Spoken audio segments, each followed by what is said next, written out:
Hi മക്കളെ, കഴിഞ്ഞ ആഴ്ച എനിക്ക് ഒരുപാട് ഫോൺ കോൾസ് വന്നിട്ടുണ്ടായിരുന്നു. ഓണം വെക്കേഷൻ ആയതുകൊണ്ടായിരിക്കാം. ഇതിൻ്റെയൊക്കെ മെയിൻ തീം എന്ന് പറയുന്നത് ഈ ലൈഫിന് മുന്നിൽ അല്ലെ ജീവിതത്തിന് മുന്നിൽ ആകെ കൺഫ്യൂസ്ഡ് ആയിട്ട് പകച്ചു നിൽക്കുന്ന കുട്ടികളുടെ കുറേ സങ്കടങ്ങളൊക്കെ ആയിരുന്നു. അവരെടുത്ത കുറേ ഡിസിഷൻസ് ഒക്കെ തെറ്റിപ്പോയി, അതിലിപ്പോൾ റിഗ്രറ്റ് അടിക്കുന്നുണ്ടെന്നൊക്കെ പറഞ്ഞാണ് അവർ വിളിച്ചത്. ആൻഡ് ഈ മക്കളും നിങ്ങളും തമ്മിൽ വലിയ വ്യത്യാസമൊന്നുമില്ല. അവർ നിങ്ങളുടെ തൊട്ട് സീനിയേഴ്സ് ആയിരുന്നു. കഴിഞ്ഞ വർഷം +2 കഴിഞ്ഞ കുട്ടികളാണ്. വീഡിയോ ചെയ്യുന്നതെന്ന് വെച്ച് കഴിഞ്ഞാൽ അടുത്ത വർഷം നിങ്ങൾ അതുപോലെ ആവാതിരിക്കാൻ വേണ്ടിയാണ്. അല്ലെങ്കിൽ അടുത്ത വർഷം എന്താണ് സാറേ ആ ഒരു ഡിസിഷൻ തെറ്റിപ്പോയെന്ന് തോന്നുന്നു, ഇനിയിപ്പോൾ എന്താ ചെയ്യാമെന്നും ചോദിച്ച് നിങ്ങൾ വിളിക്കാതിരിക്കാൻ വേണ്ടിയിട്ടാണ് ഈ ഒരു വീഡിയോ. അതുകൊണ്ട് തന്നെ എന്ത് ചെയ്യുക, ഉറപ്പായിട്ടും നിങ്ങൾ ഈ വീഡിയോ അവസാനം വരെ കാണുമെന്ന് മാത്രമല്ല നിങ്ങളുടെ ക്ലോസ് ആയിട്ടുള്ള ഫ്രണ്ട് സർക്കിളിൽ ഉറപ്പായിട്ട് ഇത് ഷെയർ ചെയ്യണം. കാരണം അവർക്കും എന്തുണ്ട്, ഇങ്ങനെ നിങ്ങളുടെ ലൈഫ് ആവാതിരിക്കുന്നതിൽ ഒരു ഇമ്പോർട്ടൻ്റ് ആയിട്ട് റോളുണ്ട്. അതിനെക്കുറിച്ചും കൂടെ ഞാൻ പറയാം. അപ്പോൾ എന്ത് ചെയ്യാം, നമുക്ക് തുടങ്ങാം അല്ലേ. അപ്പോൾ ഈ കുട്ടികളൊക്കെ വിളിച്ചത് പ്രധാനമായിട്ടും എന്താണ്, ഇങ്ങനത്തെ കുറേ പ്രശ്നങ്ങൾ പറഞ്ഞുകൊണ്ടാണ്. ആദ്യം വിളിച്ച കുട്ടി സാറേ ഞാനിപ്പോൾ CAക്ക് വേണ്ടിയാണ് പ്രിപ്പയർ ചെയ്തുകൊണ്ടിരിക്കുന്നത്, പക്ഷേ എനിക്കെന്ത് ചെയ്യുന്നില്ല, എനിക്കത് നടക്കുമെന്ന് തോന്നുന്നില്ല. BCom പഠിച്ചാൽ മതിയായിരുന്നു, പക്ഷേ കോളേജിലേക്ക് അഡ്മിഷൻ കഴിഞ്ഞു, ഇനിയിപ്പോൾ എന്താ ചെയ്യുക, അടുത്ത വർഷം BCom പഠിച്ച് തുടങ്ങിയാലോ എന്ന് ചോദിച്ചിട്ട് കുറച്ച് കുട്ടികൾ വിളിച്ചിട്ടുണ്ടായിരുന്നു. ഓക്കെ, ഇത് കൂടാതെ ഇതേപോലെ തന്നെ സാറേ ഞാൻ നീറ്റിന് റിപ്പീറ്റ് ചെയ്യായിരുന്നു, പക്ഷെ എന്നെ കൊണ്ട് നടക്കുമെന്നും തോന്നില്ല, ഞാനിനി നീറ്റ് ഒഴിവാക്കിയിട്ട് CUET പഠിച്ചാലോ, CUET ആകുമ്പോൾ +2 മാത്രമല്ല എന്ന് ചോദിച്ച് വിളിച്ച കുട്ടികളുണ്ട്. ഓക്കെ, ഇനി വേറെ ചില കുട്ടികൾ എന്താണ്, ഇതൊന്നും അല്ലാതെ ഈ JOC ഞാൻ വെറുതെ പേര് കൊടുത്തത് ജോബ് ഓറിയൻറ്റഡ് കോഴ്സസ്, ഇപ്പോൾ hospital management, artificial intelligence, data analytics, HR എന്നൊക്കെ പറഞ്ഞിട്ട് ഒരു വർഷത്തെ കോഴ്സിന് ചേർന്നിട്ട് പഠിച്ചു കഴിഞ്ഞാൽ ഉടനെ ജോലി എന്നൊക്കെ പറഞ്ഞിട്ടാണ് എന്ത് ചെയ്തത്, അവർ ഈ കോഴ്സിൽ അഡ്മിഷൻ എടുത്തത്. പക്ഷെ അവിടെ ഇപ്പോൾ അവരുടെ സീനിയേഴ്സിനൊക്കെ നോക്കുമ്പോൾ വലിയൊരു ഹോപ്പൊന്നുമില്ല. സാറേ 1.5 ലക്ഷം രൂപ ഞാനിവിടെ കൊടുത്തിട്ടുണ്ട്, ഇനിയിപ്പോൾ എന്താ ചെയ്യുക, ഇത് ഡ്രോപ്പ് ചെയ്യണോ, എന്നിട്ട് വേറെ ഏതെങ്കിലും കോഴ്സിന് ചേരട്ടോ എന്നുള്ള രീതിയിൽ അതിൽ വലിയ ഫ്യൂച്ചറൊന്നും കാണാത്ത ഒരുപാട് ആൾക്കാരുണ്ട്. ഇനി എന്താ, ഇതിൻ്റെ നേരെ റിവേഴ്സ് സംഭവിക്കുന്നുണ്ട്. റിവേഴ്സ് എന്ന് പറഞ്ഞു കഴിഞ്ഞാൽ അതായത് CAക്കാരന് BComലേക്ക് മാറിയാലോ CA നടക്കുന്നില്ല എന്നുള്ളതാണെങ്കിൽ BCom ഒക്കെ പഠിച്ചുകൊണ്ടിരിക്കുന്ന കുട്ടികൾ അതിൻ്റെ യാഥാർത്ഥ്യം മനസ്സിലാക്കിയിട്ട് സാറേ BComൻ്റെ കൂടെ ഇനി ഞാൻ ACCA CEO ചെയ്താലോ എന്ന് ചോദിച്ച് വിളിക്കുന്ന ആൾക്കാരുണ്ട്. അതേപോലെ തന്നെ എന്താണ്, നീറ്റിനൊക്കെ പോയിട്ട് ഒരു വർഷം എന്താണ് കളയണ്ട, ഇനി കിട്ടിയില്ലല്ലോ എന്നുള്ള ഡൗട്ടൊക്കെ അടിച്ചിട്ട് നേഴ്സിങ്ങിനും പാരാമെഡിക്കലിനൊക്കെ ചേർന്ന കുട്ടികൾ സാറേ ഇവിടുന്ന് ഞാൻ ഇതിൻ്റെ കൂടെ നീറ്റ് പഠിച്ചാൽ അല്ലെങ്കിൽ ഡ്രോപ്പ് ചെയ്തിട്ട് നീറ്റ് ഓൺലൈനായി റിപ്പീറ്റ് ചെയ്താലോ എന്നൊക്കെ ചോദിക്കുന്ന ആൾക്കാരുണ്ട്. അതായത് ആകെ മൊത്തം എന്താ പ്രശ്നം എന്ന് വെച്ച് കഴിഞ്ഞാൽ അവരുടെ ഡിസിഷനിൽ അവർ സാറ്റിസ്ഫൈഡ് അല്ല, അവർക്കാകെ ഡൗട്ട് വരുന്നുണ്ട്, അതിൽ അവർ റിഗ്രറ്റ് അടിക്കുന്നുണ്ട് എന്നാണ്. ആൻഡ് ഈ ഡിസിഷൻ മൊത്തം നിങ്ങൾ നോക്കുമ്പോൾ CAക്ക് പഠിച്ചുകൊണ്ടിരിക്കുന്നവന് BCom മതിയെന്നും നീറ്റിന് റിപ്പീറ്റ് ചെയ്യുന്ന ആൾക്ക് CUET മതിയെന്നും അല്ലെങ്കിൽ നേഴ്സിങ്ങിന് പഠിക്കുന്ന ആൾക്ക് നീറ്റ് വേണമെന്നൊക്കെ പറയുമ്പം നമുക്കൊരു കാര്യം അതിന് ക്ലിയർ ആയിട്ട് മനസ്സിലാവും, അതൊരു അക്കരെ പച്ചയാണ്. അതെന്താ, എല്ലാ CAക്കാരും BCom വേണമെന്നല്ല പറയാം, നേരെ തിരിച്ച് BCom പഠിക്കുന്ന കുട്ടികൾ എന്ത് ചെയ്യുന്നത്, ഇതിൻ്റെ കൂടെ CAക്കും കൂടെ പ്രിപ്പയർ ചെയ്താലോ എന്നും ആലോചിക്കുന്നുണ്ട്. അത് ഇപ്പോഴത്തെ സ്റ്റേജ് എന്തല്ല, അവർ കംഫർട്ടബിൾ അല്ല എന്നാണ് അതിൻ്റെ ഒരു അർത്ഥം അല്ലേ, ശരിയല്ലേ? ഇതിൻ്റെ റീസൺ എന്തായിരിക്കടാ, ഇതിൻ്റെ റീസൺ പറയുകയാണെങ്കിൽ നമ്മൾ ഈ ആദ്യത്തെ കേസുകൾ, ഈ കേസസ് ഒക്കെ നോക്കുകയാണെങ്കിൽ ഈ ഡിസിഷൻസ് വാസ് ഗുഡ് അല്ലേ. CA കിട്ടിയാലോ നീറ്റ് കിട്ടിയാലോ ഈ ജോബ് ഓറിയൻറ്റഡ് കോഴ്സിൽ നല്ല ജോലിയൊക്കെ കിട്ടിക്കഴിഞ്ഞാൽ എന്താ ലൈഫ് സെറ്റിൽ ആവുമായിരുന്നു അല്ലേ. അതൊക്കെ അവർ ആത്മാർത്ഥമായിട്ട് എന്താ അത് രക്ഷപ്പെടണം എന്നുള്ള ആഗ്രഹത്തിലാണ് ഇവരൊക്കെ എന്ത് ചെയ്തിട്ടുള്ളത്, ആ ഒരു ഡിസിഷൻ എടുത്തത്. പക്ഷേ എന്താ സംഭവിച്ചതെന്ന് വെച്ചാൽ അവരതിനെന്തല്ലായിരുന്നു, അവർ പ്രിപ്പയർഡ് അല്ലായിരുന്നു. അതായത് നീറ്റിന് റിപ്പീറ്റ് ചെയ്യാൻ പോയ കുട്ടീനോടാ നീ +1 +2 നീ നീറ്റിന് വേണ്ടി നോക്കിയിട്ടുണ്ടായിരുന്നു, ഇല്ല സാറേ +2 കിട്ടൂല എന്ന് ഉറപ്പുള്ളതുകൊണ്ട് ഞാൻ അന്നേരം ബോർഡ് എക്സാം മാത്രം, ബോർഡ് എക്സാം നീ നല്ലോണം പഠിച്ചത്, ഇല്ല സാർ ഞാൻ മെയിനായിട്ട് മാരത്തണൊക്കെ നോക്കിയിട്ട് എനിക്കൊരു 80-85% മാർക്ക് ഉണ്ട് കാണും. അപ്പോൾ അങ്ങനെ പഠിച്ച ഒരാൾക്ക് നീറ്റ് എന്നുള്ളതൊരു നല്ല ഡിസിഷൻ ആണെങ്കിലും വെറും ഡിസിഷൻ എടുത്തോണ്ട് മാത്രം കാര്യമില്ലല്ലോ അല്ലേ, എന്തും കൂടെ വേണം. ആ ഡിസിഷനെ സപ്പോർട്ട് ചെയ്യുന്ന രീതിയിൽ നമ്മൾ എഫേർട്ട് എടുക്കണം, ഹാർഡ് വർക്ക് ചെയ്യണം. അങ്ങനെ ചെയ്യാത്ത ആൾക്കാരാണ് ഈ CA എന്നെ കൊണ്ട് പറ്റുമെന്ന് തോന്നില്ല, BCom മതി, അല്ലെ നീറ്റ് അല്ലെ JEE പറ്റൂല സാർ, അതെന്താണ് ബാഡ് ഡിസിഷൻ ആയിപ്പോയി, ഞാൻ കീമു മാത്രം നോക്കിയാൽ മതി. കാരണം എന്താ, നല്ലൊരു ഡിസിഷൻ എടുത്തിട്ടുണ്ട്, പക്ഷെ അതിനെന്തല്ലായിരുന്നു, അവർ പ്രിപ്പയർഡ് അല്ലായിരുന്നു. ഇനി നേരെ തിരിച്ച് ബാക്കിയുള്ള കുട്ടികളോ BCom നേഴ്സിംഗ് എന്നൊക്കെ പറയുന്ന ആൾക്കാരുടെ ചോയ്സ് എന്ന് പറയുന്നത് മെയിൻലി എന്താണ്, അതൊരു ഈസി ഡിസിഷൻ എടുക്കാൻ വേണ്ടി ആ ഒരു സമയത്ത് കഷ്ടപ്പെടാൻ വയ്യ. അതായത് +2 കുഴപ്പമില്ലാത്ത മാർക്കുണ്ട്, വെറുതെ നീറ്റിന് പോയിട്ട് ആ റിസ്ക് എടുക്കണോ, അല്ലെ നേഴ്സിങ്ങിന് ചേർന്നാൽ മതിയോ. BComന് പോകാനടാ നീ എന്തിനാ BComന്, സാർ എൻ്റെ ഫ്രണ്ട്സൊക്കെ BComന് പോവാണ്, അപ്പോൾ എന്താണ് ഞാനും കൂടെ ആ സെയിം കോളേജിൽ അങ്ങോട്ട് ചേർന്നു. മക്കളെ നിങ്ങളൊന്ന് ആലോചിച്ച് നോക്ക്, നിങ്ങൾ അടുത്ത 5 വർഷം അല്ലെ 10 വർഷം അല്ലെ അടുത്ത 25 വർഷം എന്താണ് ചെയ്യാൻ പോകുന്നതെന്ന് മോസ്റ്റ്ലി തീരുമാനിക്കുന്ന ഒരു ഡിസിഷനാണ് ഇതെന്ത്, +2ന് ശേഷം ഡിഗ്രിക്ക് എന്ത് പഠിക്കണം എന്നുള്ളത്. അത് ഫ്രണ്ട്സ് പോകുന്നുണ്ട്, അല്ലെങ്കിൽ വീട്ടിൽ നിന്ന് ആൾക്കാർ പറഞ്ഞെന്ന് പറഞ്ഞിട്ട്, അല്ലെങ്കിൽ എന്താ പറയുക, റിസ്ക് എടുക്കേണ്ടെന്ന് പറഞ്ഞൊരു ഈസി ചോയ്സ് ആക്കി എടുക്കേണ്ട സാധനമാണോ?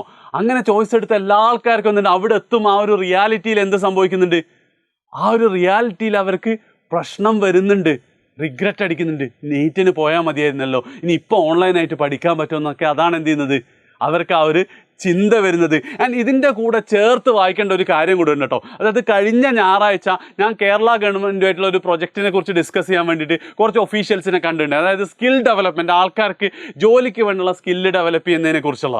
അപ്പോൾ അവർ പറഞ്ഞതെന്ന് വെച്ചാൽ ഈ 25-ൻ്റെയും 28 വയസ്സിൻ്റെ ഇടയിൽ ഏകദേശം എന്താണ് 80% ആൾക്കാരും എന്താണ് ജോബ്ലെസ് ആണ്, അല്ലെങ്കിൽ ജോലിയെക്കുറിച്ച് അവർക്ക് ഇഷ്ടപ്പെട്ട ജോലി അവർക്ക് ചെയ്യാൻ പറ്റുന്നില്ല എന്നുള്ളത്.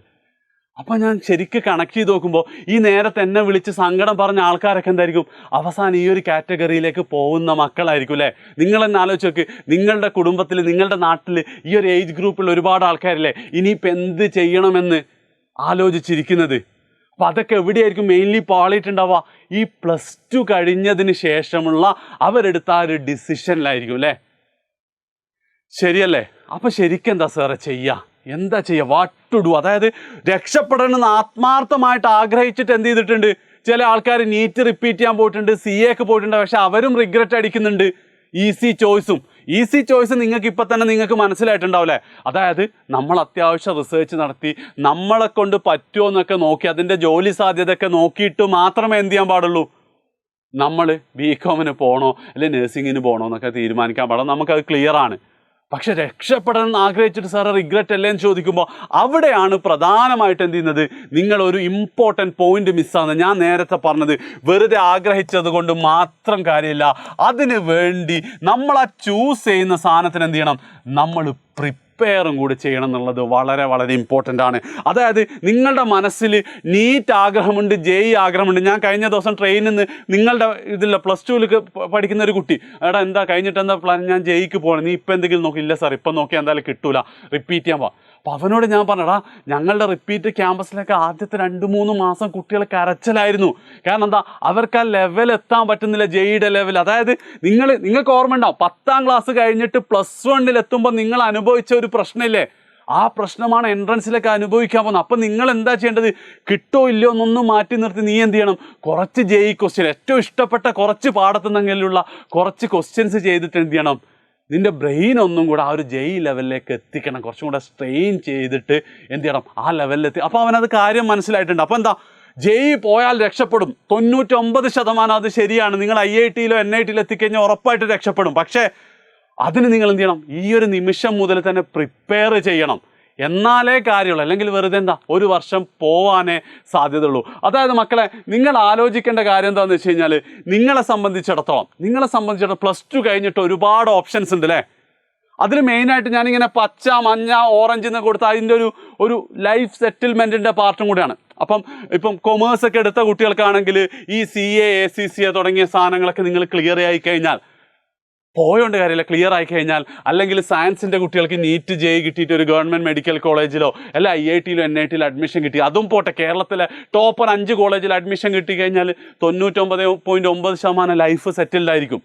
ഇനി അതൊന്നും എനിക്ക് വേണ്ട സാർ, അതെൻ്റെ മേഖലയല്ല എന്നുള്ള ആൾക്കാർക്ക് നല്ല കോളേജ്, സെൻട്രൽ യൂണിവേഴ്സിറ്റികളിൽ നിങ്ങൾ ഡിഗ്രിക്ക് പഠിച്ചാലും എന്തായിരിക്കും, നിങ്ങൾക്ക് ഉറപ്പായിട്ട് ഒരു സെക്യൂർഡ് ജോബ് നിങ്ങൾക്ക് കിട്ടും. അപ്പോൾ CUET എഴുതുന്നതിനെക്കുറിച്ച്, അതേപോലെ തന്നെ നല്ല സ്കോർ, പാരാമെഡിക്കലിന് കഴിഞ്ഞ വർഷം വരെ +2 മാർക്ക് മാത്രമാണ് നോക്കിക്കൊണ്ടിരുന്നതെങ്കിൽ ഈ വർഷം മിക്കവാറും ഒരു എൻട്രൻസ് ഉണ്ടാകും. എൻട്രൻസ് ഉണ്ടെങ്കിലും മിക്കവാറും അത് +2 പോർഷൻ മാത്രമായിരിക്കും. അപ്പോൾ ആ പാരാമെഡിക്കൽ എൻട്രൻസ് നിങ്ങൾ എഴുതിയിട്ട് നല്ല സ്കോർ നിങ്ങൾക്ക് വാങ്ങി നല്ലൊരു ഗവൺമെൻറ് മെഡിക്കൽ കോളേജിൽ നഴ്സിംഗ് പഠിക്കുക, പ്രൈവറ്റിലല്ലാതെ പഠിച്ചാൽ എന്തായിരിക്കും, ഒരുപക്ഷെ ലൈഫ് സെറ്റിൽ.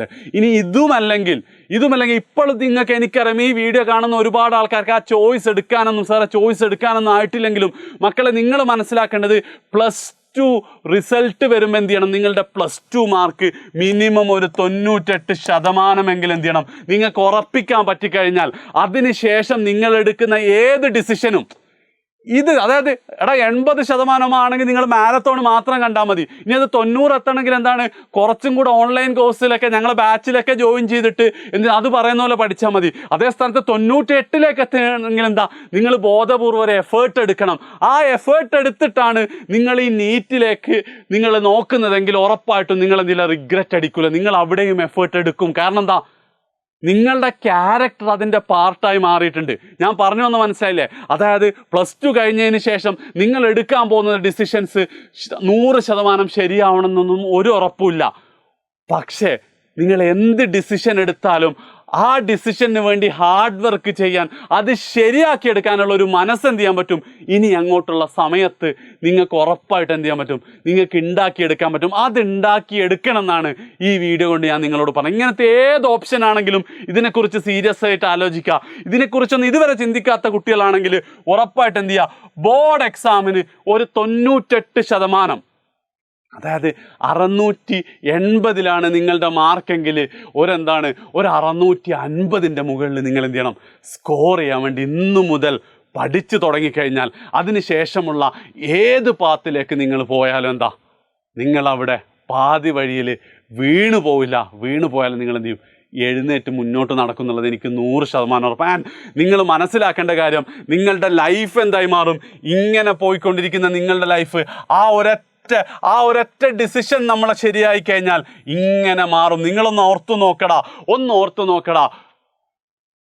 IIT നിങ്ങൾക്ക് അഡ്മിഷൻ കിട്ടുന്നതിനെ കുറിച്ച് ലൈഫ് മാറും. ആ നിമിഷം മുതൽ എന്താ, ലൈഫ് മാറില്ലേ അല്ലേ? അപ്പം അതിന് നിങ്ങൾ എന്ത് ചെയ്യണം, നിങ്ങൾ ഇപ്പം മുതലേ തയ്യാറെടുക്കണം. ആ +2 കൂടെ കഴിഞ്ഞിട്ട് റിപ്പീറ്റ് ചെയ്യുമല്ല നിങ്ങൾ എന്ത് ചെയ്യേണ്ടത്, തുടങ്ങേണ്ടത്. It is actually very very very ഈസിയാണ് മക്കൾ. അതായത് നിങ്ങൾ ഓർത്ത് നോക്ക്, നിങ്ങൾക്ക് ഒരു ദിവസം ഒരു 8 മണിക്കൂർ നിങ്ങൾ ഉറങ്ങിക്കോ, ഒരു 8 മണിക്കൂർ നിങ്ങൾ സ്കൂളിൽ ചിലവഴിച്ചോ, ഒരു 2 മണിക്കൂർ വേറെ എന്തും ചിലവഴിച്ചാൽ എത്രയാടാ, 18 മണിക്കൂറും കഴിഞ്ഞിട്ട് ബാക്കി എന്തുണ്ട്, 24 - 18, 6 മണിക്കൂർ അപ്പോഴും നിങ്ങൾക്ക് ഫ്ലോട്ടിംഗ് ആയിട്ട് നിങ്ങൾക്ക് കിട്ടുന്നുണ്ട്. ആ 6 മണിക്കൂറിൽ 6 മണിക്കൂർ നിങ്ങൾ സ്പെൻഡ് ചെയ്യുകയാണെങ്കിൽ നേരത്തെ പറഞ്ഞ പലതും എന്താ, നിങ്ങൾക്ക് +2ൻ്റെ കൂടെ തന്നെ ഇതൊക്കെ നിങ്ങൾക്ക് നേടിയെടുക്കാൻ പറ്റും. അതൊന്നുമില്ലെങ്കിൽ എന്താ, 6 മണിക്കൂറുകൾ 2-3 മണിക്കൂർ ഇനി മുതൽ ഓരോ ദിവസവും എന്ത് ചെയ്യാൻ പറ്റണം, നിങ്ങൾക്ക് മാറ്റി വെക്കാൻ പറ്റണം. അങ്ങനെയാണ് നിങ്ങൾക്ക് കിട്ടാൻ പോകുന്നത് നിങ്ങളുടെ ഫ്യൂച്ചറാണ്. നേരത്തെ പറഞ്ഞ 80% നിങ്ങൾ പെടാതിരിക്കാൻ, ഏത് ജോലിയിലേക്ക് പോകണമെന്ന് കൺഫ്യൂഷൻ അടിച്ച് ഇരിക്കുന്നത് പെടാതിരിക്കാൻ ആകെ നിങ്ങൾ ചെയ്യേണ്ടത് ഇനി അങ്ങോട്ടുള്ള ദിവസം ഒരു 2-3 മണിക്കൂർ മാറ്റിവെക്കലാണ്. ഉറപ്പായിട്ടും മാറ്റിവെക്കാനൊക്കെ ഇപ്പോൾ ഒരുപക്ഷെ നിങ്ങൾ തീരുമാനിച്ചിട്ടുണ്ടാവും. തീരുമാനിച്ച കുട്ടികൾ എന്ത് ചെയ്യുക, ഒന്ന് കമൻറ്റിൽ ഞാനത് മാറ്റിവെക്കാൻ, സാറേ ഞാനിനി 3 മണിക്കൂർ മാറ്റിവെക്കാൻ ഞാൻ തയ്യാറാണെന്നുള്ളത് മാത്രം. അതെപ്പോൾ എങ്ങനെയെന്നുള്ളതൊക്കെ അടുത്ത വീഡിയോയിൽ നമുക്ക് പറയാം. പക്ഷെ അവിടെ ഉറപ്പായിട്ട് എനിക്ക് ഉറപ്പാണ്, നിങ്ങൾക്ക് ഇപ്പം തന്നെ ഒന്ന് സാറുമായിട്ട് സംസാരിച്ചിട്ടുണ്ടെങ്കിൽ കോച്ച് എനിക്കാകെ കൺഫ്യൂഷൻ ഉണ്ട് എന്നൊക്കെ നിങ്ങൾക്ക് തോന്നുന്നുണ്ടാവും അല്ലേ. അപ്പം അതിന് വേണ്ടിയിട്ട് ഞാൻ എന്ത് ചെയ്യാണ്, ഞാൻ ഡയറക്റ്റ് ആയിരിക്കില്ല, ഞാനൊരു 4 ആൾക്കാരാ ഈ ഒരു ഗൈഡൻസ് തരാൻ വേണ്ടി സെറ്റ് ചെയ്തിട്ടുണ്ട്. അവരോട് നിങ്ങൾക്ക് സംസാരിക്കണമെങ്കിൽ താഴെ കാണുന്ന വാട്സപ്പ് നമ്പറിൽ വിളിക്കാൻ പാടില്ല കേട്ടോ. നിങ്ങൾ ജസ്റ്റ് ഒരു മെസ്സേജും, ഏതാണ് നിങ്ങളുടെ ഈ 4 എണ്ണത്തിൽ ഏതാണ് നിങ്ങൾ, ഈ 5 എണ്ണത്തിൽ ഏതാണ് നിങ്ങൾ നോക്കുന്നത്, ഇനി അതല്ലെങ്കിൽ എന്താ സാറേ ഞാൻ കൺഫ്യൂസ്ഡ് ആണ്, അല്ലെങ്കിൽ സാറേ ഇതൊന്നും അല്ലാത്ത വേറെ അതറാണ് ഞാൻ നോക്കുന്നത്, വേറെ ഏതെങ്കിലും കോഴ്സാണ് നോക്കുന്നത് പറഞ്ഞുകൊണ്ട് നിങ്ങളുടെ പേരും ഇതിലേതാണെന്ന് പറഞ്ഞ് നിങ്ങൾ മെസ്സേജ് അയച്ചാൽ അവരെന്ത് ചെയ്തിരും, ചാറ്റ് വഴി തന്നെ നിങ്ങളെ കറക്റ്റ് എന്താ ഇനി അങ്ങോട്ട് ചെയ്യേണ്ടതെന്നൊക്കെയുള്ള ഗൈഡൻസ് കാര്യങ്ങളൊക്കെ തരാൻ അവർ റെഡി ആയിരിക്കും. വീണ്ടും ഞാൻ പറയുകയാണ്, ഞാൻ ഏറ്റവും ഫസ്റ്റ് ഞാൻ നിങ്ങളോട് പറഞ്ഞിട്ടുണ്ടായിരുന്നു, ഫ്രണ്ട്സുമായിട്ട് നിങ്ങളിത് ഷെയർ ചെയ്യണം എന്നുള്ളത്. അത് മറ്റൊന്നും കൊണ്ടല്ല, ഈ ഒരു യാത്രയിൽ നിങ്ങൾ ഞാൻ പഠിക്കും, 3 മണിക്കൂർ സ്പെൻഡ് ചെയ്യാൻ തീരുമാനിക്കും എന്നൊക്കെ പറഞ്ഞാൽ എന്താ, നിങ്ങളുടെ ഫ്രണ്ട്സിന് നിങ്ങൾ അതിൽ നിന്ന് കീപ്പ് ചെയ്യാൻ വലിയ റോളുണ്ട് അല്ലേ. അവരും കൂടി ഈ വീഡിയോ കണ്ടിട്ട് അവിടെ നമുക്കും ഒരുമിച്ച് പഠിക്കുക എന്നൊക്കെ പറഞ്ഞിട്ടുണ്ടെങ്കിൽ എന്താ, നിങ്ങൾ രക്ഷപ്പെടും, പകുതി നിങ്ങൾ രക്ഷപ്പെടാൻ ചാൻസ് ഉണ്ട്. സോ ഉറപ്പായിട്ട് എന്ത് ചെയ്യുക, നിങ്ങളെ ക്ലാസ് ഗ്രൂപ്പിൽ നിങ്ങളെ ഫ്രണ്ട്സിന് ഈ വീഡിയോ ഷെയർ ചെയ്യുക. നിങ്ങൾ പേടിക്കേണ്ട മക്കളെ, സമയം ഒരുപാടൊന്നും വൈകിട്ടില്ല. ഇനിയും ഞാൻ നേരത്തെ പറഞ്ഞതുപോലെ തന്നെ സീരിയസ് ആയിട്ട് ഒരു 2 to 3 hours നിങ്ങൾ പഠിക്കാൻ റെഡിയാണെങ്കിൽ, 2 to 3 hours നിങ്ങൾ പഠിക്കാൻ റെഡി, 6 മണിക്കൂറിൽ ഒരു 3 മണിക്കൂർ നിങ്ങൾ പഠിക്കാൻ റെഡിയാണെങ്കിൽ നമുക്ക് തിരിച്ചു പിടിക്കാം. നഷ്ടപ്പെട്ടതൊക്കെ നമുക്ക് എന്ത് ചെയ്യാൻ പറ്റും, തിരിച്ചു പിടിക്കാൻ പറ്റും. സോ വീഡിയോ ഇഷ്ടപ്പെട്ടിട്ടുണ്ടെങ്കിൽ ഫ്രണ്ട്സിന് ഷെയർ ചെയ്യുക. നിങ്ങൾക്ക് ഇതിനെക്കുറിച്ചുള്ള അഭിപ്രായം കമൻ്റായിട്ട് രേഖപ്പെടുത്തുക. ബൈ.